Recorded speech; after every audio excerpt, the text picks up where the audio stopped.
Seems like Hollywood's queerbaiting is continuing with Venom Let There Be Carnage, as Andy Serkis is claiming Venom Let There Be Carnage features Venom's LGBTQIA, quote, coming out party.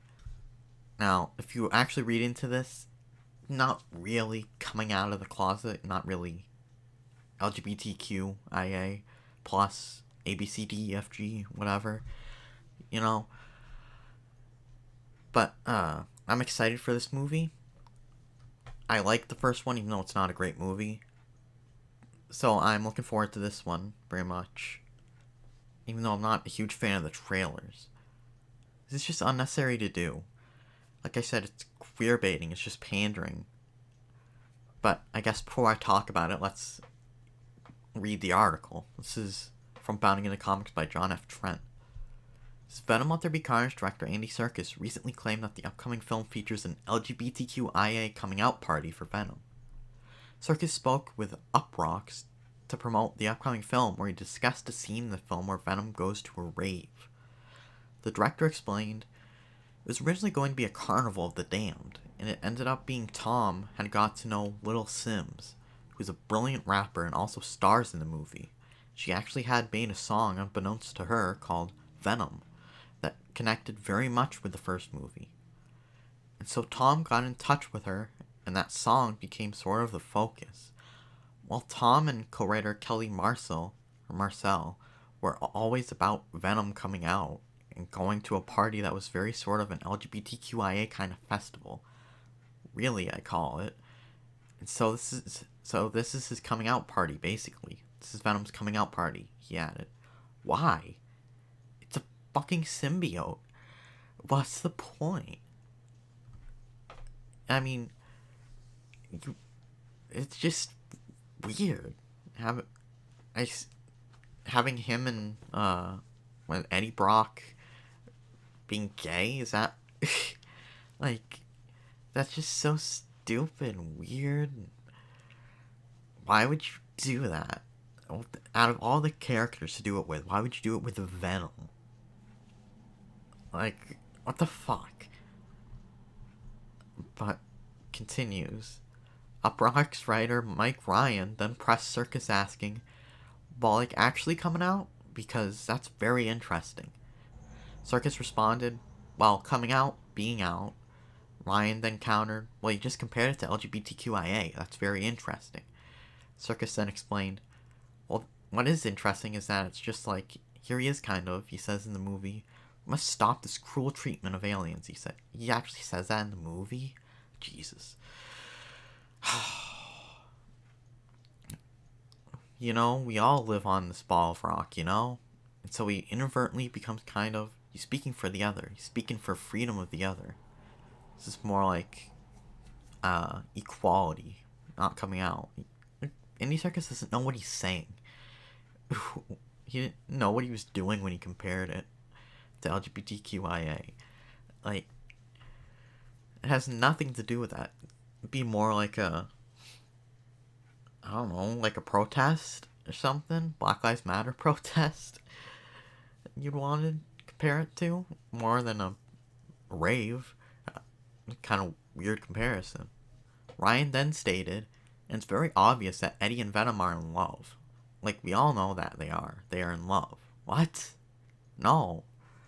I mean, like, they have to have a relationship because they're in the same body. Like, but there's no, like, romantic relationship. I guess they have to kind of get along with each other, and that could form into, like a brotherly love type thing, but no, not like shipping, like gay relationship. Like, what? Serkis confirmed, absolutely, they do have to love each other, and that's kind of the center of the movie, is that love affair, that central love affair.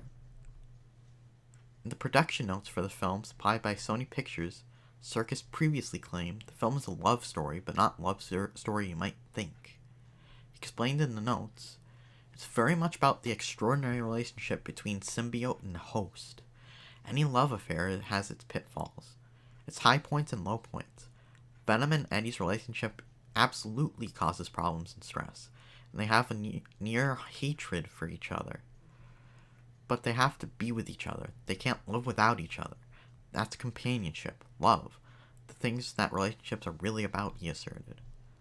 Serkis would further describe the relationship between Eddie and Venom, saying, "It's Jekyll and Hyde. Eddie is rather arrogant, thinking life owes him a favor.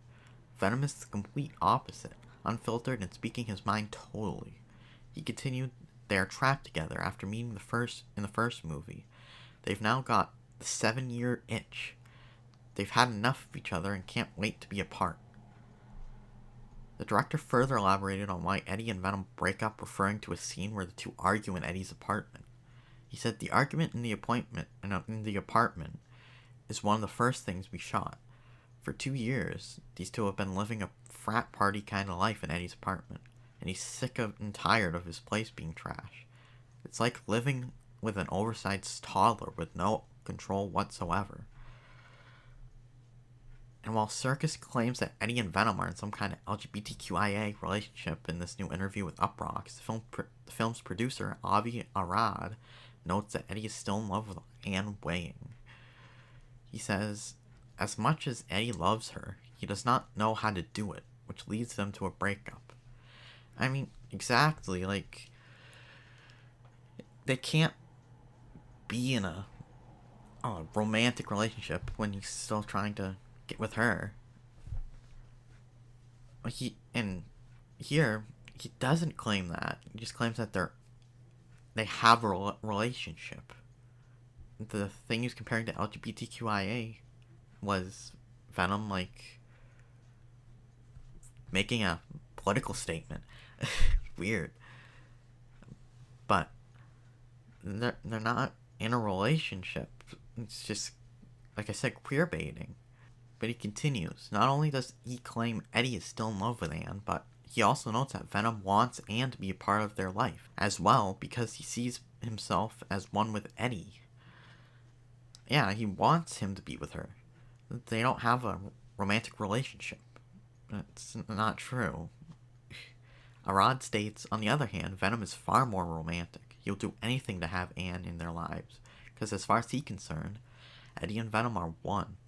Venom is totally infatuated with her and wants her to be a part of their little family.